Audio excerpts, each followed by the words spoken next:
The Birchbark House, Chapter 14. Full Circle. You need to have your book in front of you and be on page 221. Once again, the family was building the Birchbark House, moving out into the woods, dragging pots and other provisions out to the fishing camp where they would live. While she sewed mats together and reset the willow poles, Omikias often experienced the haunting sense of things missing. She thought she'd forgotten something or someone. Then, of course, she remembered. Niwo and Ten Snow had left huge holes in her life. And Andig, a tiny one, black as a pitch and hoarse with laughter. Although spring, with all the force of its poised new growth, called to her, although the tender new buds, opening magically, touched her heart, there would always be a shadow to her laughter, a corner of sadness in her smile. All day, Omikias and her grandmother worked hard retying the intersections of last year's willow frame. Omikias cut bark, made fancy overlaps, and rained diversion flaps. As soon as the house was finished, when there was no way left for him to help any way at all, Albert Le Porter came by for a visit. His round stomach had flattened out a trifle from the starvation winter, but he was by no means thin. He was excited. As usual, he'd had a vision, only this time he seemed to think that it was something very, very special. It was so amazing that he couldn't contain himself from blurting it all out at the fire in everyone's presence. "I have a new spirit helper," he declared, his voice pretentious. "Oh, ah!" Father made an exaggerated sound of surprise and sat back, filling his pipe. Fishtail smiled in good humor and made a gesture toward La Patre that meant, "Please continue." Puffing out his chest, raising his voice to an important pitch, Albert commenced his story. "I admit to you that this occurrence because of evil in my heart." "Oh, really?" said Nokomis, her voice amused. "And you, a man of such true virtue?" "Yes, I know." La Patrie waved his hands modestly as if to sweep away his incredible perfections. Everyone then waited, expectant, for La Patrie to continue. Of course, having caught their interest, he puffed long in concentration to draw out the suspense. "I was thinking about actually stealing one of old Tallow's traps," said La Patrie. He put his hand up at the sounds of Mama's outrage. "Wait," he said to Mama. "Hear me out." She glared, but gave him the courtesy of her silence. "She owes me a good trap," protested La Patrie. "I gave her 2 skins once." "2 skinny muskrat skins," muttered Nokomis, but she hushed herself. "So I went to her house when she was gone," said La Patrie, "to remove the trap from the lean-to where she keeps them. That's when it happened." "What?" Pinch was breathless. "Please be silent while I tell my story," La Patrie admonished. "It is powerful, I know, but you must respect my relationship with the winged ones and listen closely." "Well, get on with it. We're listening," said Dede, straining to keep the laughter from bursting out of his voice. "Here's what happened." La Patrie made a final puff and drew himself up to his most solemn height. Unfortunately, whenever he pulled up his shoulders, his round belly popped out in a comical arc. Nevertheless, he went on. "I was approaching the house. I was putting out my hand. I was choosing the trap I would take." "Go on," said Nokomis, grim with protective fury for her friend old Tallow. "Anyway," said La Patrie, "I was about to close my fingers on the trap when I heard a voice." Nobody really wanted to encourage La Patrie, but at last Angeline could not contain her curiosity. "What did it say?" "It said," La Patrie leaned forward and fixed them all with his keenest, slightly cross-eyed stare. "Gago." In other words, the voice said not to do what I was doing. I opened my eyes. My friends, a crow was sitting there, its eyes black and shiny as lake stones. My friends, it spoke to me. "Anine," it said. "Anine." I answered, "Gago." It warned me again, then flew off. Lepatri sat back and folded his arms across his chest. He waited for the sounds of amazement and the hushed tones of respect. He waited for the nods from Dede and the serious expressions of wonder from Mama and Nokomis. Instead, after a moment of amazed delight, his entire audience burst into howls of laughter. Dede was overcome with hilarity, and every time he tried to explain telepatry, he sank into helpless sobs and guffaws. Nokomis and Mama were holding each other and laughing so hard tears came down their cheeks. Angeline had turned away and was pounding the dirt.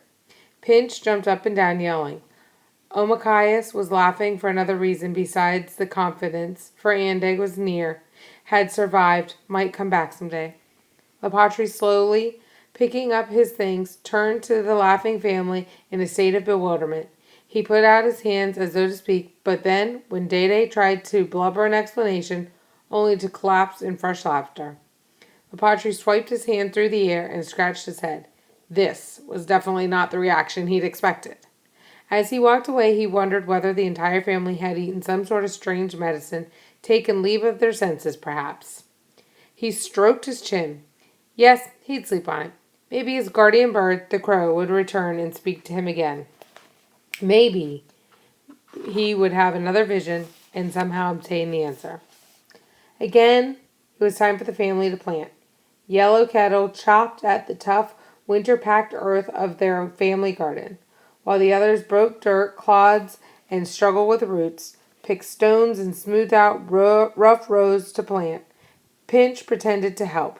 He kicked at tiny weeds and smoothed circles in the dirt with his hands. He threw mud balls until Yellow Kettle gave her hoe to him and told him if he stopped working just once, she would take away all of his play warrior weapons. His lower lip stuck out. He grumped. As he dug into the dirt, he wished he was a grown man already with nothing of this sort to bother him. Still, he found himself occasionally dragging muckucks of water over to splash on Omachias' planted seeds. His sister even thanked him once, which made him so warm and shivery inside that he had to run and shout, louder than ever, at nothing. The pumpkin seeds wore little silver patches, like French medals, and Nokomis blessed them gently as she pushed them into the soft new earth. The corn seeds were chubby and yellow in Omachias' fingers. Angeline had acquired from Fishtail some corn with red flecks in it, and Mama put these seeds into the ground with a special blessing, curious to see what their growth would bring. The ground harbored the sunshine and spread warm beneath their feet. As she planted one hill after another, Omachias felt the calm and sweetness of the earth, and her tears burned. Where was Niwo? She missed him. When she had finished planting, as though summoned, rain sprinkled down in a mist. The shower deepened, the calm of the woods trickled through the new leaves, lightly wetted the seeds sheltered in the earth. Suddenly, just as they were leaving the field, Andag appeared, wheeling through the air, dive-bombing the family with his familiar craw, craw. Andag swooped near but refused to land with his usual sweep on Omachias' shoulder. Come on, Umbe, called Omachias with a thrill of happiness. Pinch, who was never still, never kept himself from excitement, acted differently. He stood motionless and waited right next to his sister. He seemed to know something that Omachias, in her eagerness to hold her pet, couldn't grasp. Andag had become half wild, afraid of humans. Omachias' ways and anxious calls were frightening to him. Pinch, on the other hand, actually understood that the quieter he stood, the more likely their old friend was to trust him. And sure enough, Andag did land, right on Pinch's head. Pinch's eyes rolled up. He tried to see Andag. The bird hopped up and down, uttering his greeting. Craw-caw, craw-caw. Omachias was hurt, but instantly this was the gesture that forever changed the nature of friendship between her and her little brother. Pinch gently edged next to his sister, and with a short hop, her Andag jumped onto Omachias' shoulder. In the old days, Pinch would have teased her and made her feel bad because her bird preferred him. Something had changed. Megwetch, little brother, said Omachias, surprised to say the word. Pinch didn't seem to hear her. He ran off immediately, shouting his head off. Tears burned in Omachias' eyes, for as soon as Andig was on her shoulder, he trusted her once more. He pecked at her silver cross, hopped onto her head, gazed at her with the old, curious, questing expression of bird intelligence. As they started back from the field, he rode on her shoulder.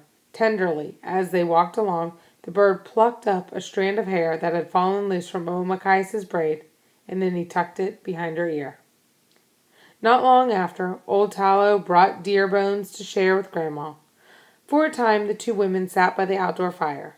The air was cool and the fire burned high, stacked with dry wood.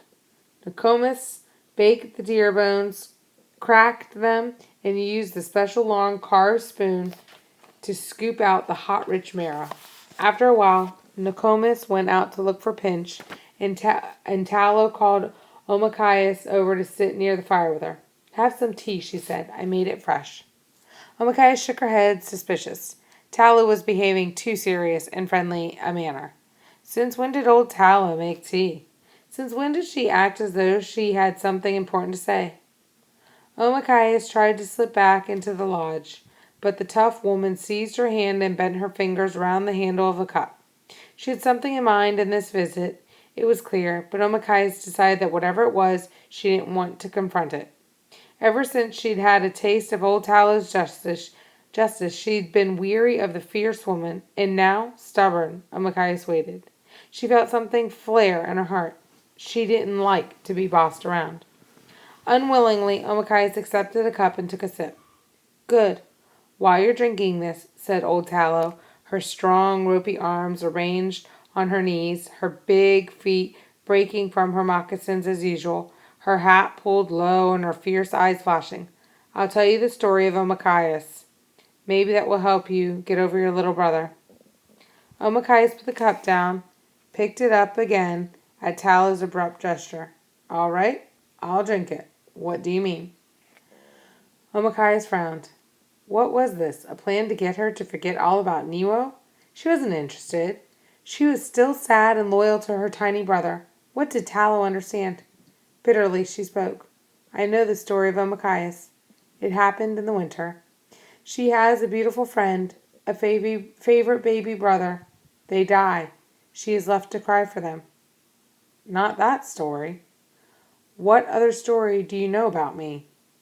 She wanted to tell the old woman to let her go off and hunt, her favorite occupation. But because old Tallow was, after all, an elder, and because Mama had always insisted that Omachias be polite as possible to her elders, Omachias pretended to listen to the story. "When you were very tiny," old Tallow began. "What do you mean, when I was very tiny?"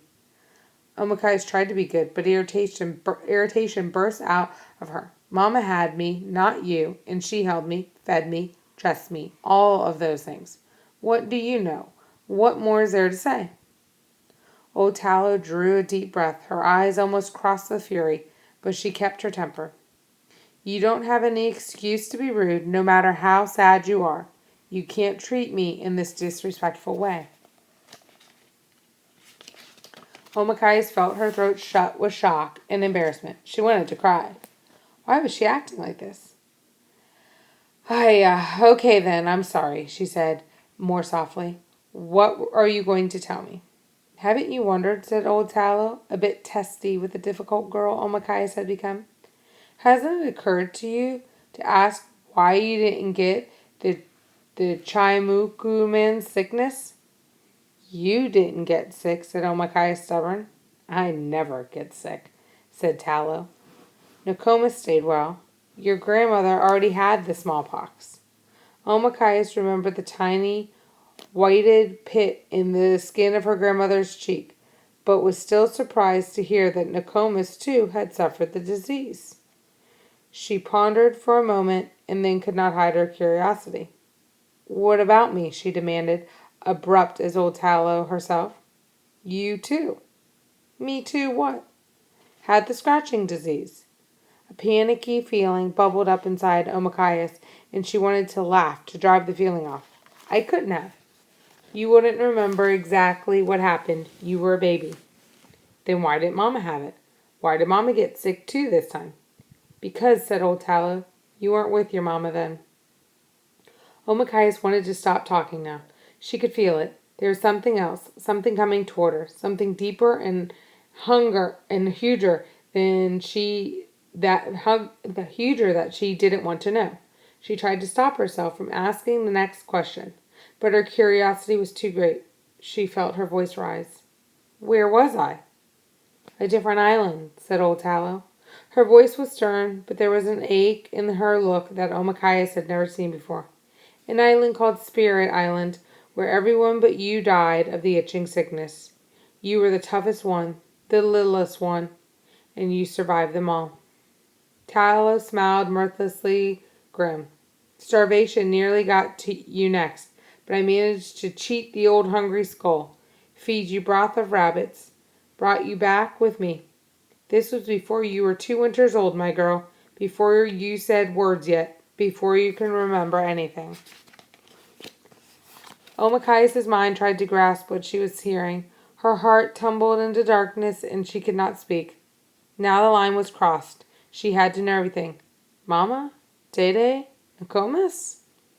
They took you as their daughter, loved you as their daughter. You are a daughter to them, and a sister to your brother and to Angeline. You? Why did you give me away? Blurted Omakayas. Old Tallow glared away into the distance. Count yourself lucky. What kind of life with an old bear hunter like Tallow? Nobody has ever stayed with old Tallow. She drives them off. The two sat together for a long, long time.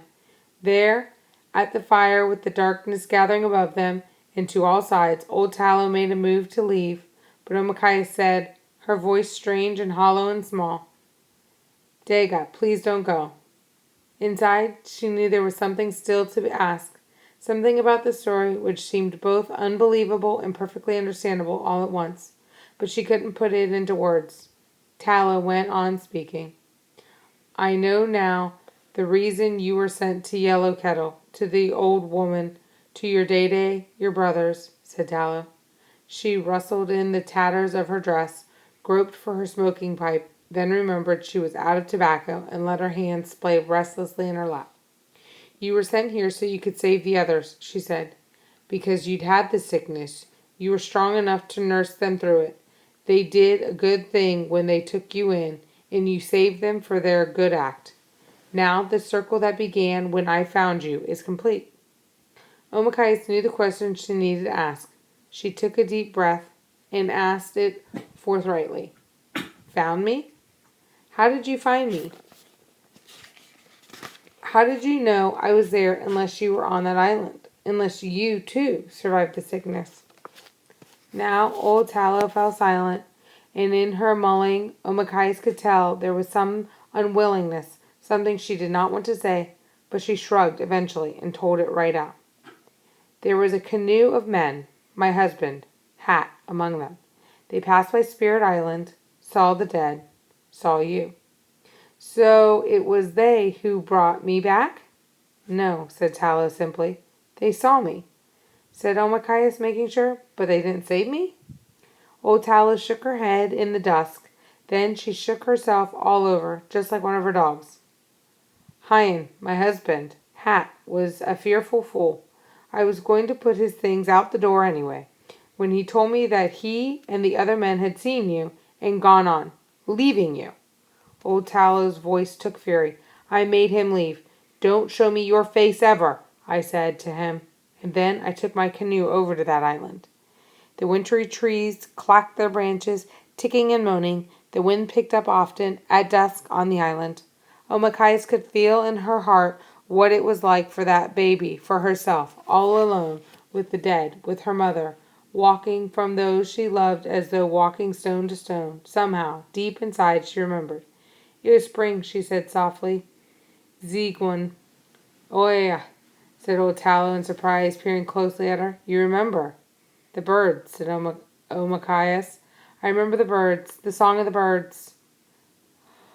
Oh, Tallow was excited. I had forgotten myself. There were birds on that island, singing so prettily, so loudly, too small to eat. The little birds with white throats, those sweet spring cries.